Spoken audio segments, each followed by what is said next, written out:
বর্তমান সময়ে ত্রিপুরা রাজ্যে যান দুর্ঘটনা রীতিমতো প্রাতিষ্ঠানিক চেহারা ধারণ করেছে। সোমবার 7 সকালে তেলিয়ামুড়া মহকুমার অন্তর্গত মুঙ্গিয়াকামি থানা এলাকার 39 মাইল এলাকাতে দৈত্যাকৃতির এক বাস গাড়ির চাকায় পিষ্ট হয়ে মৃত্যু হলো 13 বছর বয়সী স্কুল ছাত্রীর। ঘটনাকে ঘিরে ব্যাপক চাঞ্চল্য তৈরি হয়েছে। জানা যায় AS01 NC1128 নম্বরের দৈত্যাকৃতির বাস গাড়িটি আগরতলার দিক থেকে বহির্রাজ্যের উদ্দেশ্যে যাচ্ছিল। কোনোভাবে 39 মাইল এলাকায় আসতে নিয়ন্ত্রণ হারিয়ে মূল রাস্তা থেকে সরে যায় এবং সেই সময় এক ছাত্রী গাড়ির চাকার তলে পিষ্ট হয়। ঘটনার খবর পেয়ে তেলিয়ামুড়া থেকে অগ্নিনির্বাপক দপ্তরের কর্মীরা ঘটনাস্থলে ছুটে গেলেও গাড়ির চাকার নিচে আটকে থাকা মেয়েটিকে উদ্ধার করতে পারছিল না।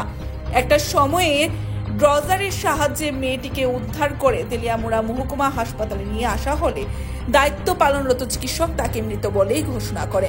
এছাড়াও আরো 2 জন গুরুতর আহত হয়েছে বলেও জানা যায়।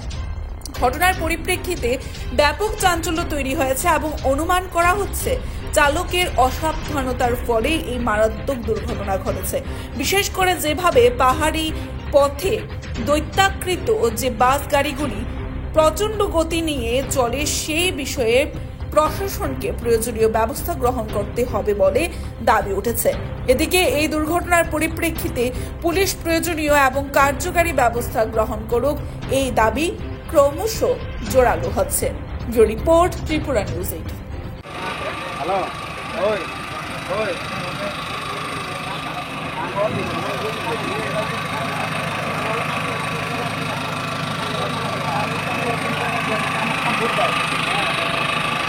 মোবাইল থেকে দোকান ওইটা আরে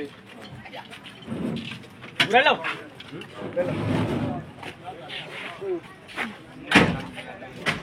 আমরা ঘোড়া কল পাইছি মুঙ্গিয়াকামি পিএস থেকে একটা অ্যাক্সিডেন্ট হয়েছে।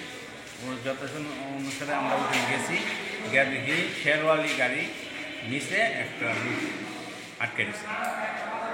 অনেকক্ষণ আমরা চেষ্টা করছি বাইর করার, কিন্তু মাটি কুইটা কিন্তু বাইর করা গেছে না। পরে ডজার গিয়া আলগে দিছে, পরে আমরা ভিতর থেকে টাইনা নিয়ে আসি, আইনা তেলিয়ামুড়া হসপিটালে দিয়ে। কোন জায়গায় হয়েছে ঘটনাটা? এটা 39 মাইল। শেরওয়ালির নাম্বারটা আছে আপনার? শেরওয়ালির নাম্বারটা এখন নাই, আমার কাছে ফটো আছে। পরে কয়জন ইনজুর্ড কে আছে? একজনই। আর কেউ আছে? 2 জন শুনছি, কিন্তু একজনের তারা বাড়ি গেছে, অন্য গাড়িতে নিয়ে আমরা একজন জানছি। শেরওয়ালি গাড়িটা বইতে কই যেতে? এটা গাড়িটা কি শেরওয়ালি গাড়িটা কি নিজে অ্যাক্সিডেন্ট করছে? শেরওয়ালি গাড়িটা সাইডে আছে, চালক রাস্তার থেকে আউটে আছে।